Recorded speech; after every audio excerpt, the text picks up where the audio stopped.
Alors, l'activité du marché du neuf pour Pôle Habitat Haute-Savoie, puis c'est de ça dont on parle, il y a une régression très forte à la baisse dans la production et dans l'obtention des autorisations de construire. Sans autorisation, on ne produit rien. Aujourd'hui, on a des baisses qui sont très sensibles, qui peuvent aller sur certains produits jusqu'à 50%. La tendance, elle est autour de 30-35% général, ce qui est énorme. On n'avait jamais connu ça dans la région ? On n'a jamais connu ça dans la région. On l'a connu il y a très longtemps avec la première crise pétrolière dans les années 70, où là, effectivement, ça a été très dur. Moi, j'ai pas le souvenir, si ce n'est que j'étais ado. On a eu la guerre du Golfe. Ça a été un épiphénomène. C'est remonté assez rapidement. Là, on sent que la crise va s'installer. Le phénomène, il s'explique. Il y a plusieurs paramètres. C'est comme quand on a un accident. C'est pas qu'une cause. Les causes, elles sont multiples. La première, c'est la hausse des coûts de construction, et la hausse des coûts tout court, parce que l'électricité, par exemple, ou le gaz contribuent énormément dans les produits manufacturés. Donc, nos coûts de production ont augmenté. Deuxième paramètre, le coût du crédit a augmenté, les taux d'intérêt ont augmenté, le secteur bancaire a resserré en fait les conditions d'obtention des prêts, la rareté du foncier qui continue à grimper ou en tout cas qui ne baisse pas, ça c'est une réalité. Et puis la difficulté d'obtenir des autorisations de construire, donc moins de produits. Tout ce qui est rare devient cher. Il y a moins de permis de construire également donnés en Haute-Savoie, qui est une région à privilégier avec le cadre naturel que les élus veulent préserver éventuellement. Oui, vous avez raison, il faut préserver l'environnement, ça c'est une évidence, mais d'un autre paramètre, on ne peut pas passer d'un phénomène à un autre, enfin d'une activité à une autre de manière aussi radicale. Il faut souligner aussi que la profession, l'ensemble du bâtiment, et pas que les constructeurs promoteurs, mais l'ensemble de la filière a fait des efforts qui sont très conséquents, souvent méconnus, en matière environnementale. On a beaucoup d'entreprises au Savoyard qui travaillent en circuit court. Il faut savoir que notre production, elle est produite en Haute-Savoie ou sur le territoire français, elle n'est pas délocalisée. Nos collaborateurs, ils sont de la région.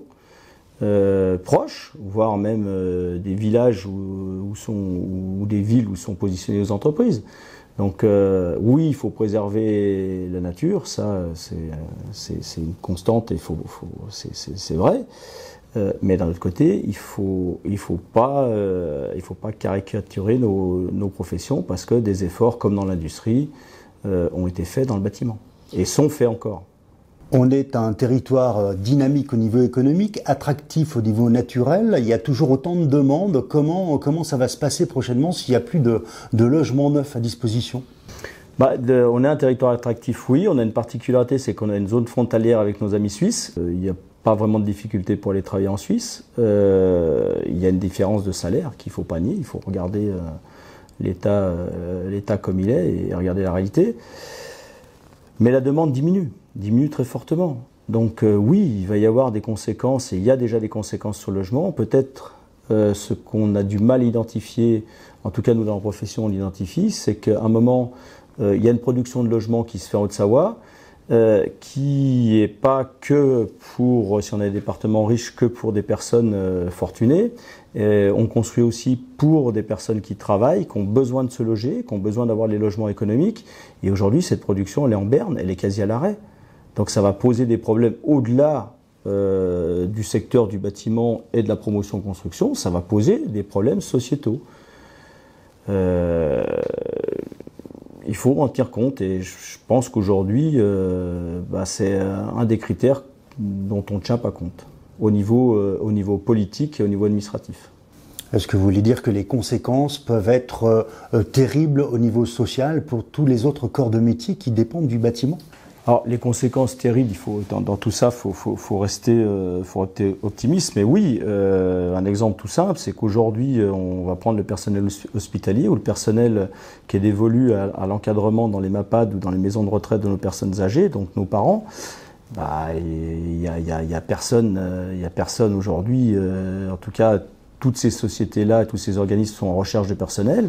Et très clairement, on a des gens qui viennent dans la région travailler, prendre ces postes et qui repartent au bout d'un certain temps parce qu'ils n'arrivent pas à se loger, parce que c'est trop cher Mais c'est une réalité, c'est pas le futur, c'est la réalité d'aujourd'hui, on va même dire d'hier.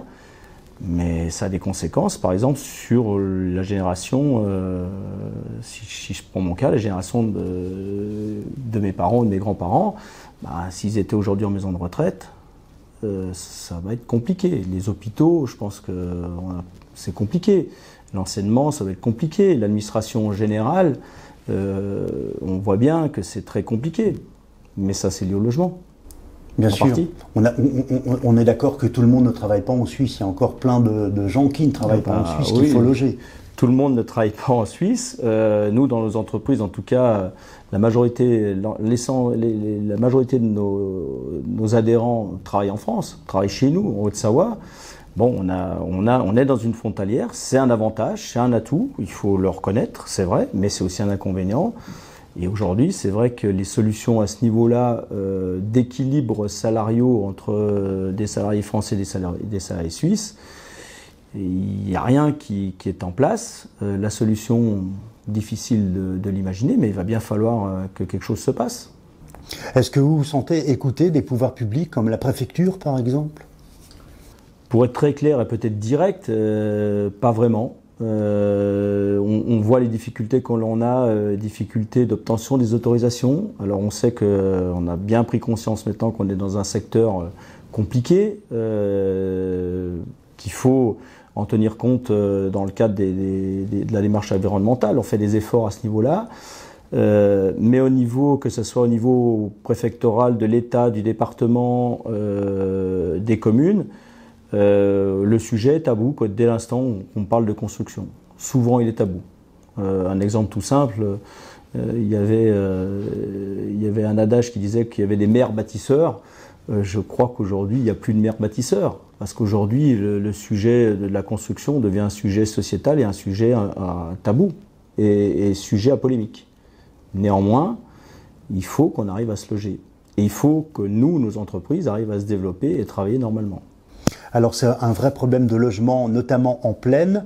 Est-ce que la montagne, ici en Haute-Savoie, est concernée également par ce manque de logements neufs? Alors oui, la montagne, il y a plusieurs problématiques. Aujourd'hui, la montagne, c'est, on va dire, un marché très attractif qui continue à se développer.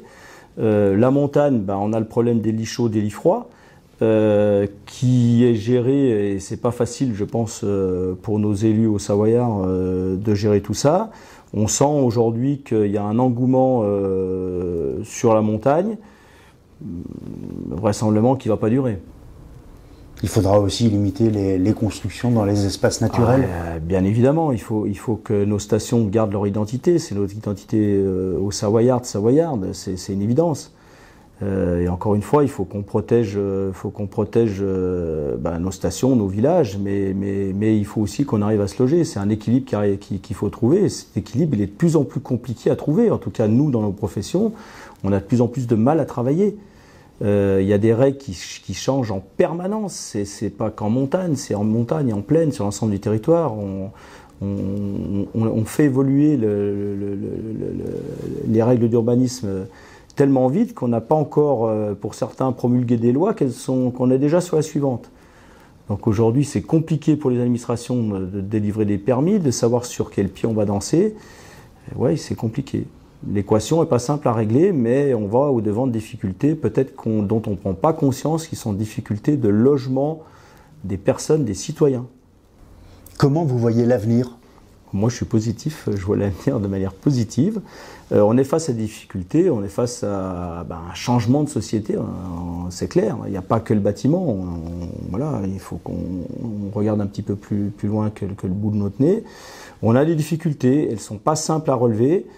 Elles sont de plusieurs ordres. On a des difficultés pour avoir de la main-d'œuvre qualifiée. C'est un fait, c'est pas qu'en Haute-Savoie, c'est pas que dans le bâtiment, l'industrie, la restauration, et puis il y a plein de métiers aujourd'hui où c'est un constat.